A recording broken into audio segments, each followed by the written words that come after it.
day. This is Mary Beth McAteer-Margolis from MMTV on Main Street today for Conversations with Kate, hosting our wonderful state representative from the 32nd Middlesex District, Representative Kate Lipper-Garabedian. Thanks for joining us today, Kate. Thanks, Mary Beth. We're flipping the script, so you'll be the interviewer today. That's great. I'll get to ask all the tough questions, Okay. yeah, and you'll have all the answers, I'm sure.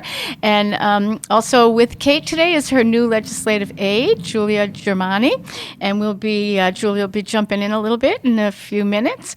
But you've had a busy season here, Kate. It has been. Actually, in person at the State House. How did that feel going through the budget and doing all that in person this year? It was frankly elating to be in the people's house and in person for multiple days in a row, really engaging with my colleagues and understanding the process and seeing it firsthand rather than over the phone, which has been my experience until the fiscal year 23 budget bill process. So I'm really proud of the work that we did and put into, the investments that we're making in that bill that I think raise up a lot of the priorities that I've heard from the district and from my work on various committees. And happy to talk a little about that, as well as some of the local earmarks that I secured for the district. Well, we are excited to hear about that. And I know you had almost a $50 billion budget this year. That's right. Right. So there must have been a lot to go through. Sure. And I'm glad to hear that you were able to,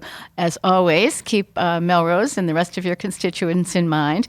You want to give us a few highlights of the big picture, and then we'll drill down to what we're going to see locally? That sounds great. So our fiscal year will start on July 1st. And so every year we put together a budget bill to keep the state running for a full calendar year from July 1st until June 30th of the next year. The House takes up a budget bill first. So the governor will introduce a proposal in January. Mm-hmm. We take that, consider it, look at what we did last year, and then build out a bill. And so House Ways and Means puts out its recommended bill in April, and then we have a week as representatives to file amendments where we might want to invest in a larger state priority or in our local districts. Then we meet for a full week, up to a full week. In this case, it was 3 long days to debate and deliberate on all of the different amendments, more than 1,000. Some get incorporated, some don't. And then we vote on a final package, and then it's off to the Senate, which takes up its bill. They've just completed their work in May, and then the 2 chambers will get together, conference the bill, and get something to the governor's desk for consideration. So, and that should all happen by July 1. Well, in theory it should. Often we end up it takes a little longer in recent years, and so there'll often be like a 1/12 budget passed, which holds everything steady for July while we iron out any final differences and then have it up and running. So, but to your question about what were some of the things that were in there. So when as a representative, I'm invited to go and advocate one-on-one with House Ways and Means chair and staff. And so I put together a letter which not only included what I would like to see coming back to the district, but also what are real themes at the state level that are important to me and important to my constituents. And 2 things that I advocated for, I was thrilled to see highlighted and elevated in our budget. So one was early education and childcare. I know about this on a personal level, and also given my background in public education for my full career. And so in this case, we continue to invest at historic levels. So we included $70 million in rate increases for our subsidized childcare providers. That will increase salaries for these providers, which is so critical. It's completely egregious that, in fact, many of our childcare providers actually qualify for subsidized supports because they're not making enough despite the tremendous work and the critical work they're doing to support families across the Commonwealth. That included also $10 million to pay for childcare for those early educators. So this was one of my top priorities. I actually was a spokesperson for the Progressive Caucus when we met as a caucus with Chair Michaelwitz to talk about what our top priorities were. And I'm thrilled that this level of investment and other investments within this area are at historic levels, and they are aligned with a special task force that the legislature created that's been studying the challenges of the child care and early education workforce and area over the last year. So that was a real win. So those funds will go directly to the child care daycare providers Correct. or programs. Educators, that's as right. opposed to families who would need financial assistance or something. So those are the financial assistance programs that we provide to families. And essentially families can take these vouchers and then use them at childcare providers. But the vouchers do not really align with the true costs and demands of the workforce. So by increasing the voucher amount, we're then giving, it's sort of provider an additional. Correct. It also, in theory, will make it possible for more providers to accept subsidized children, which will help with this issue of there's so much greater demand than there is supply right now. Families are really struggling to find childcare coverage. Right. And that partly is because those number of slots are limited. That's part of it. That's right. So your participation in supporting this and advocating for this is going to be able to help increase that pool of vouchers as well. That's right. And the compensation. And just make them more valuable. Right. And so, if people are interested in this topic, they're welcome to go back and look at one of my community conversations from fall 2021. Congresswoman Catherine Clark, who is a huge champion of this issue, joined me, as well as an incredible roundtable of experts talking about these challenges. That's available on my YouTube channel. Great. So that's one that I was really thrilled with in terms of a state investment. Another large bucket that I pressed for tremendous support and resources was around our human services workforce, which frankly, early child care educators are sort of part of that group. Sure. But here I was thinking about people working in nursing homes and home health care supports. And, that really was brought home to me by my work as vice chair of elder affairs. So the other end of the spectrum of life, similar challenges in terms of the economics and finances. So here the House budget included $40 million for rate add-ons to help with wage cliffs between, or to cover home health care aides and home makers, and $1 million for the nursing and allied health workforce development program. So those are two examples of tremendous and important investments. But of course, you also see great efforts made for our Chapter 70, our K-12 education with the Student Opportunity Act, which I was involved in when I was in my previous role. We have significant support for climate responsiveness and adaptivity. There's also some really important criminal justice reforms that are included. So we included a requirement for free phone calls for people, who are incarcerated to be able to reach out to family and their connections to support rehabilitation and return to, non-incarcerated life. We also eliminated probation and parole fees to reduce the burden on individuals during their reentry process. My very first community conversation was about criminal justice during COVID. So these are really aligned with some of the things that we heard from our local police chief and the sheriff and the DA. And maybe two more things to flag. We extended the universal schools meal program. So the federal government created this during the last couple of years with the pandemic, of making sure that every child who was attending school could receive free breakfast and lunch. That program ends with this school year. However, we know that many families are continuing to struggle to get back to their pre-pandemic sort of life. And so the House invested in the bill to extend that program with state dollars for an additional school year. And the last one that I would hold up is that we included a ban on child marriage. So Massachusetts still permits children under the age of 18 to get married to adults if their parents consent. And there's real concern about the agency of that for mostly young girls. And so we would join other states that have banned child marriage. So I'm hopeful that will be signed into law this year. So that'll be, they'll have to be at least 18? Correct. Okay. Correct. So that's good. So there's a lot in that at a state level. Sure.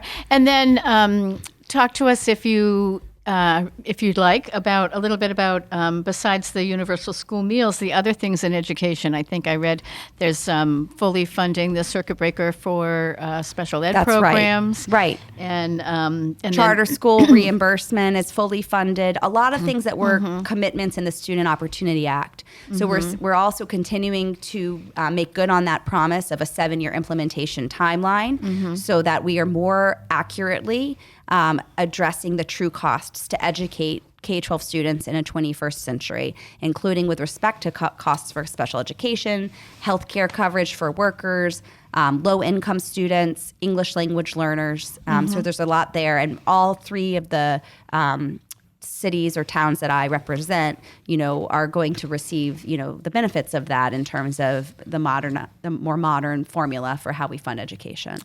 And that goes back to the original bill from 2 years ago. That's correct? right. A couple years, a little bit more now. Is it more than time that flies? now? Wow, yes. It sure does, right? And so speaking of education and training, there's a youth development program and a jobs training, I think, that absolutely was included also in the budget this year. Correct. So those are year-over-year programs that the state has seen fit to invest in, preparing, students or other potentially marginalized community members with opportunities to sort of good-paying jobs. So you definitely see a lot of investment in adult education or the Youth Works Jobs program or career technical institutes. I mean, it's very comprehensive. And for anybody who'd like to dive deeper, please go to my website, kateforrep.com. If you go to updates or media, you'll see there's a press release we put out that includes significant information. Great. I'd also like to just, if we could, talk a little bit about the local earmarks that are coming our way. Yes, absolutely. That's going to be of interest to many of our constituents, I'm sure. Absolutely. So in Wakefield, many people love Lake Q. I certainly do. We just did our community office hours there last week.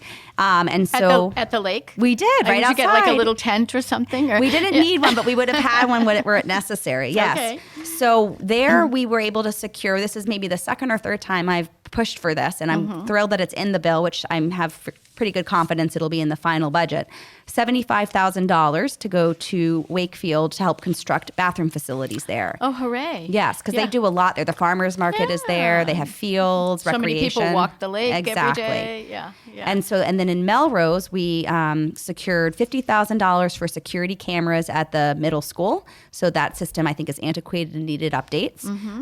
We've got $60,000 for fire breathing apparatus for the fire department, and $75,000 for enhancements to Melrose's recreational developments and parks. And here I would anticipate that the city and, its members probably have some ideas for where we could really use some improvements, investments. And I think as well, constituents, residents should reach out once the budget bill is final to say, hey, I've got an idea where we could really, where some money would be useful for, a playground, a trail, a park. So this would be, I know we had some funds, I believe, available perhaps through last year's budget for like the El Pond area. That was something that I got last year, right? For mitigation cleanup for the invasive species. That's right. Right. So certainly it could be additional, maybe not for the pond itself, but for the land around the pond. Right. Which I think they were doing an El Pond study last year with part of those funds too. Yes. So just to give our listeners sort of a big picture overview, the state budget increased this year. Yep, as it typically would. Just like our cities or towns' budgets, of course. right?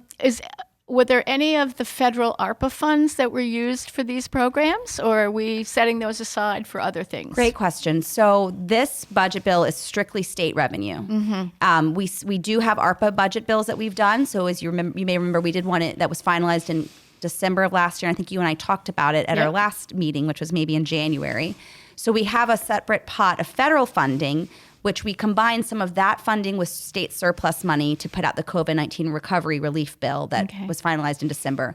The state still has some billions of dollars of ARPA funding, which we have a couple more years to use. And I anticipate we would do another ARPA bill probably in 2023. Okay. So that's encouraging for people Absolutely. Who have sort of particular earmarked things that they would like to see begin or continue that perhaps are outside the regular state budget. Also just an opportunity to think about how you leverage one-time funding as opposed to ongoing state revenue. So ARPA is sort of a unique category of money. Is there something you jumpstart or really invest in that you otherwise wouldn't?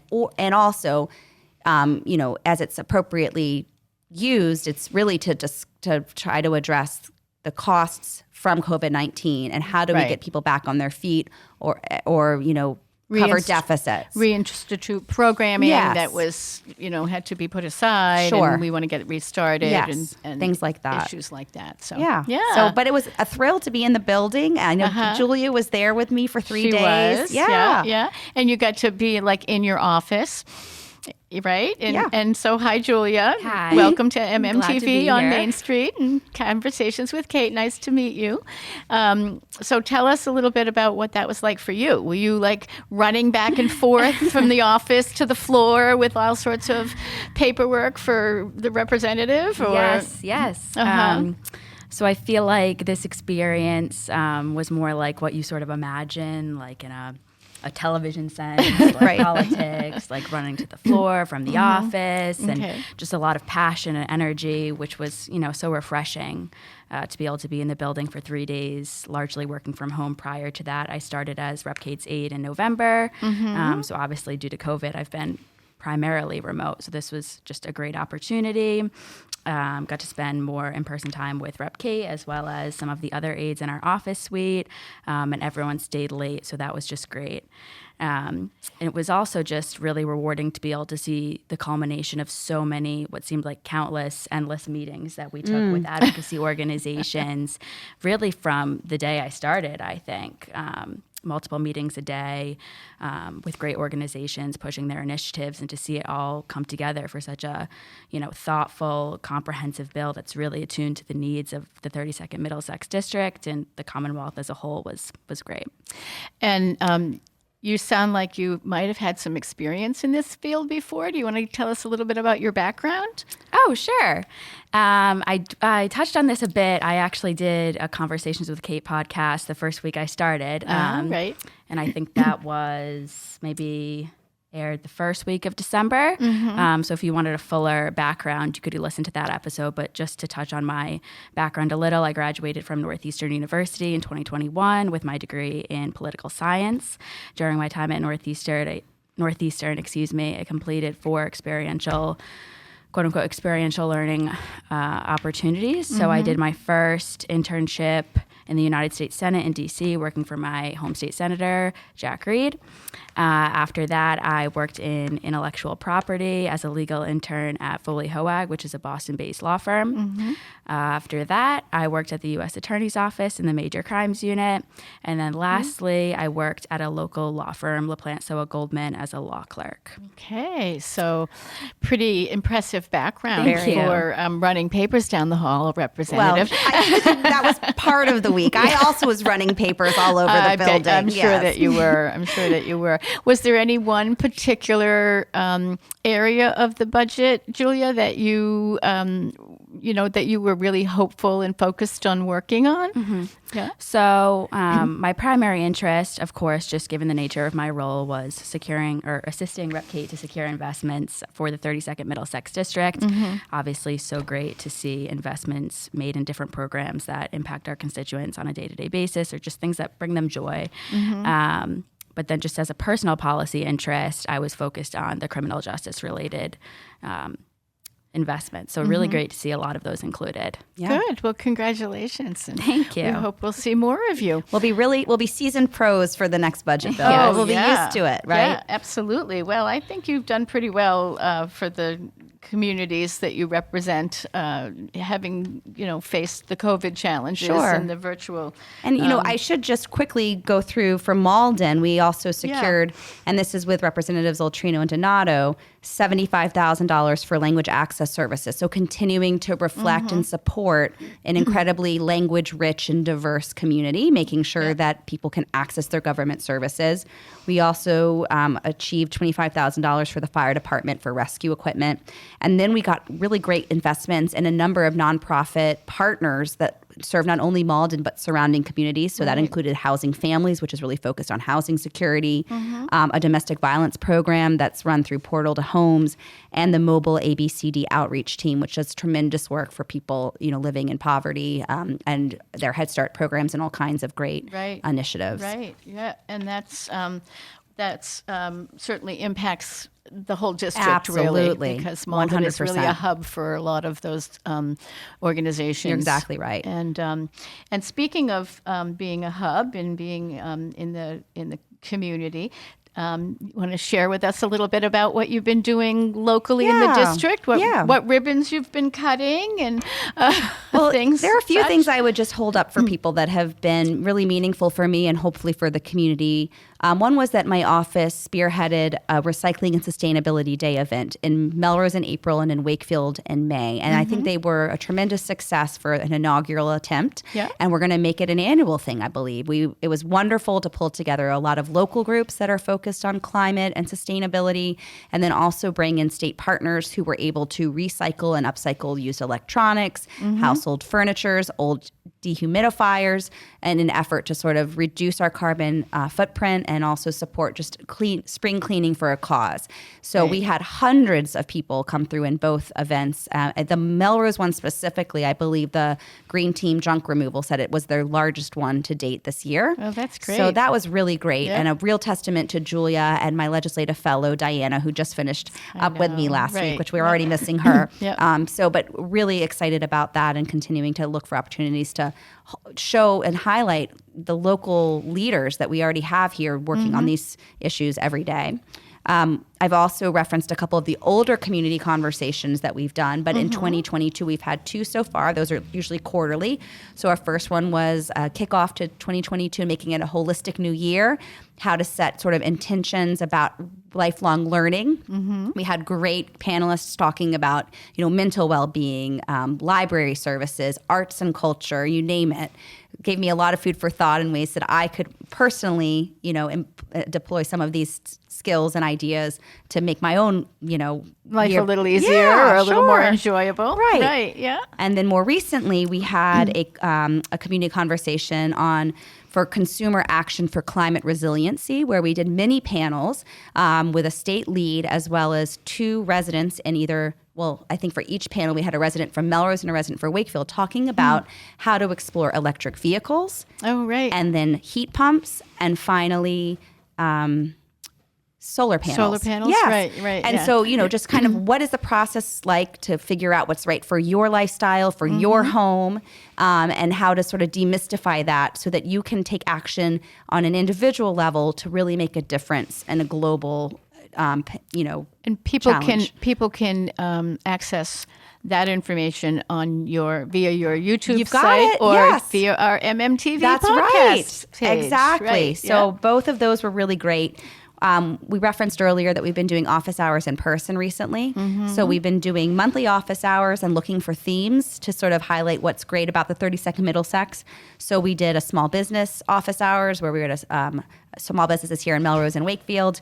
We then went to our senior centers to promote sort of the important community hubs that they are, and most recently in our public parks. But if people have other ideas for themes where we can sort of hold up what's great about our district, we'd be happy to hear about them. And are you doing those on a regular time schedule? We typically do that. We've moved to doing them the last Friday of the month. Okay, but you're going to different locations. Correct. Right. For now. Right. And then, we may sometimes do them virtually because people also find that to be convenient. So it's been nice to do it in person a bit. Yeah. And maybe one last thing I would raise that's been personally rewarding for me, just as a former teacher, is the engagement that I've been able to have with students over the last 6 months. So I was able to go and speak with all the 8th grade students at the middle school here in Melrose for their civics classes, just about my work and what Wonderful. I'm doing. I got to read to 3rd graders for a Community Reads Day at the Roosevelt here in Melrose. I spoke with the Wakefield Youth Action Team to learn more about a lot of the initiatives that they're focusing on in terms of, healthy youth behaviors and also concerns about climate. And then just last week, I welcomed the Melrose wrestling team to the State House. Well, that must have been a thrill. It was great. Yeah. They were wonderful. They had just won the state championship this year. So had them in, for a treat and a tour and getting recognition at the House. And Senator Lewis was in that day, so he took them over to the Senate.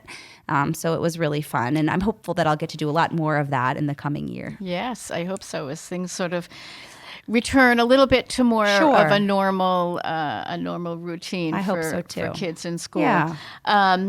Some of the things that you've been working on in your legislative putting on that area, hat. putting on that hat. speaking of students, you've for quite a while you've been working on that student data privacy issue, right. And so maybe you could give us a little bit of an update on that. So since we last met, we got a favorable review from the Education Committee, and they didn't change a thing. Oh, good. So this was, it was a bill that had been filed before, but as we've discussed, we significantly enhanced it. So I did a lot of research in 2020 to make sure that we were incorporating what was best in other states' approaches, since we're so far behind in our state. Take advantage of the delay to add more to our bill. And the Education Committee reported it out favorably. It's now in House Ways and Means, and I'm working with other supporters to try to ensure that we get it to the finish line this session. Did that come from your financial committee that you're on? No. So it went to Education, which I'm not a member of. Okay. So then, basically, even though I'm not a member, I could go and speak to it and submit letters. We did a legislative briefing for colleagues to make sure they understood it and might sign on as co-sponsors. So we did a lot of groundwork. The other co-sponsor, Chair Roy, and I put an opinion piece in Commonwealth Magazine. If anybody's interested in that bill and wants to sort of share support, reach out to me. We're continuing to build this coalition to try to get it over the finish line this year. Great. Yeah. And blockchain. Yeah, we've talked about that a few times. One of your financial things, That's right? And that ended up going to the Cybersecurity and IT Committee. Also gave it a favorable review recently. Okay. Added 3 members to the 20 members that I had identified. So that also I really appreciated, because they added in appointees from the Secretary of the Commonwealth, which makes all the sense, because blockchain technology is being used for in other states actually already for elections or for collecting campaign signatures. Oh, right. It's a technology that's immutable and in theory can be incredibly secure. And so, for example, in Utah recently, one of the counties, if not the state, has used blockchain for military personnel overseas and homebound disabled folks to in be order able to vote. Correct. Oh, great. So Secretary of Commonwealth is a great addition to make sure that perspective and that potential use case is considered by the commission. So that also got reported out favorably.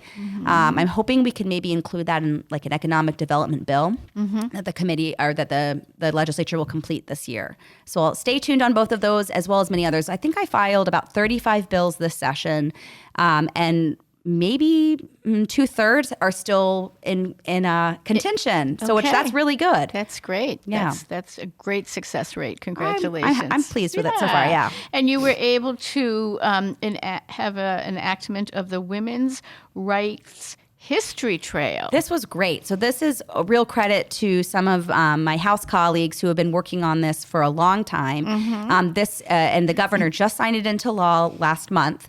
So it will create a program that identifies important sites around the Commonwealth that are relevant for sort of women's suffrage, women's rights, and put together sort of educational programming to sort of highlight this aspect of our state's history. That's wonderful. It's great. And how would people access that? How will they find that? There'll be signage for it? I think that's exactly right. Right. As I recall, the bill includes sort of establishing a group, an entity, a task force to sort of oversee all of that in terms of branding and all of that. But that's exactly right.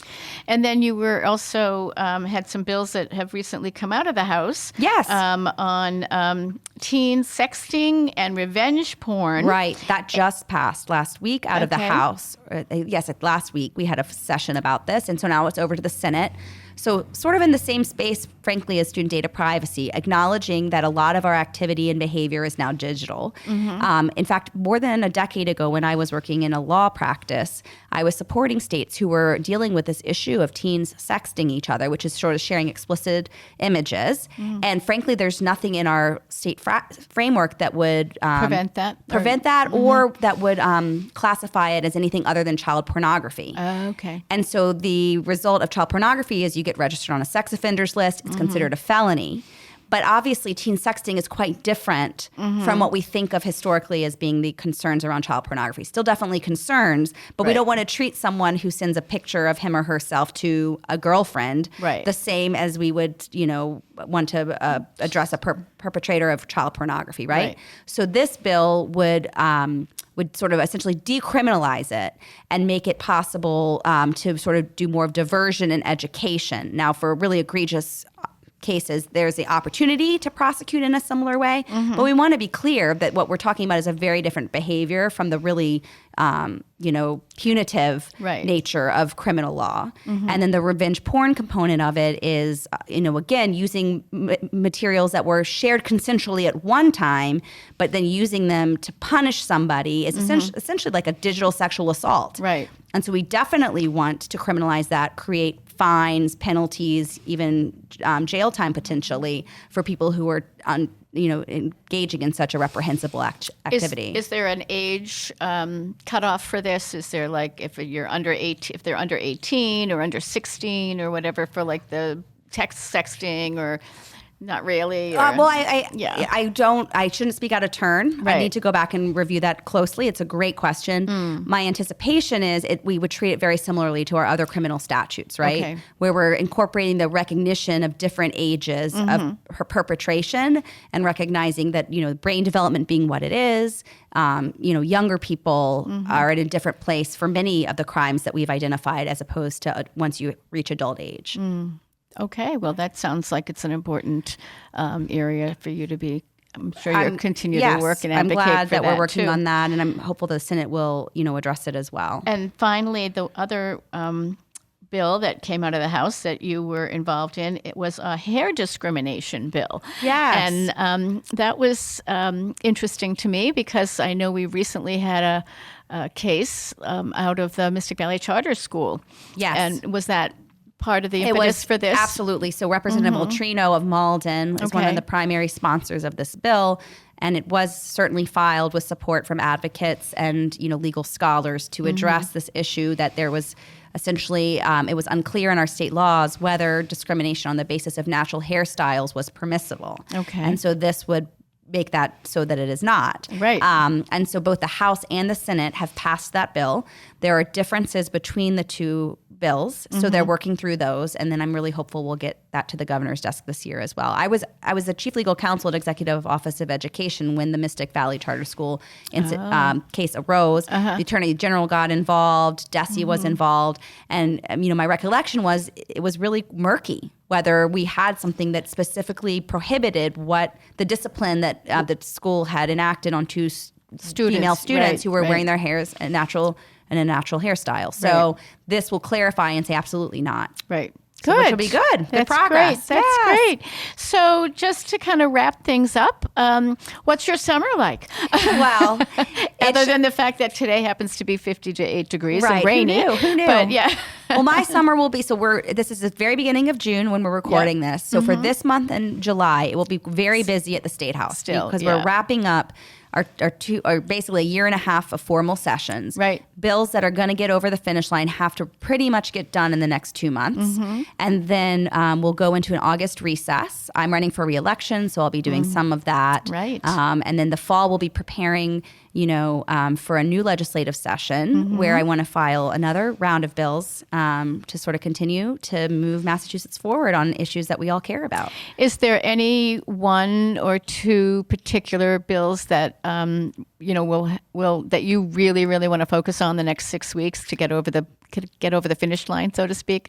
The number one for me is the student data privacy bill. Right. It's just, as you know, I've drawn on my experience for more than a decade working on FERPA, which is the federal data privacy bill, as well as, supporting other states with their own updates. And I just would love to see Massachusetts get on board with that. And, our students are going to continue to build these huge digital footprints year over year. And absent any sort of consistent statewide requirements around what third-party vendors are doing with that data, I just am concerned about what that looks like for our kids in terms of profiling, advertising, and so forth. So Privacy. I'd love to see that one over the finish line. Good. Well, good luck with that. Thank you, Mary Beth. I know that you're working really, really hard for the constituents in the district, and we all thank you and appreciate that.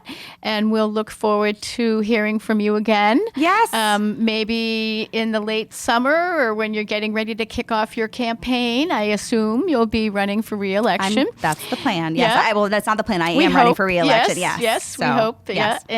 And I think, you've certainly brought so many good things to the table and really helped the district as a whole to move forward and to maintain what we've had the last few years during this really difficult time. So we appreciate your service for that.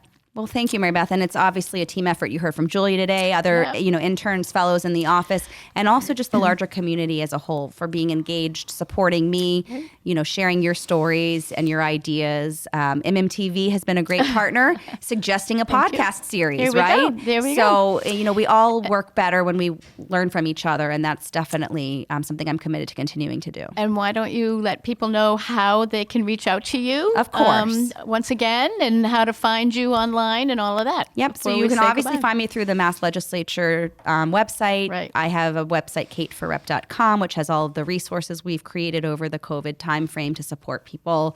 I'm on social media, on Facebook, Twitter, and Instagram as @KateForRep. Have the YouTube channel, which you can find, linked through my Instagram, or just search for me on YouTube. The podcast series is thankfully on MMTV, so plenty of ways to be engaged and in touch. And I'm glad to hear from anyone anytime. Thank you. All right. So mmtv3.org. If you can't find Representative Kate on any of our other resources, please check our website.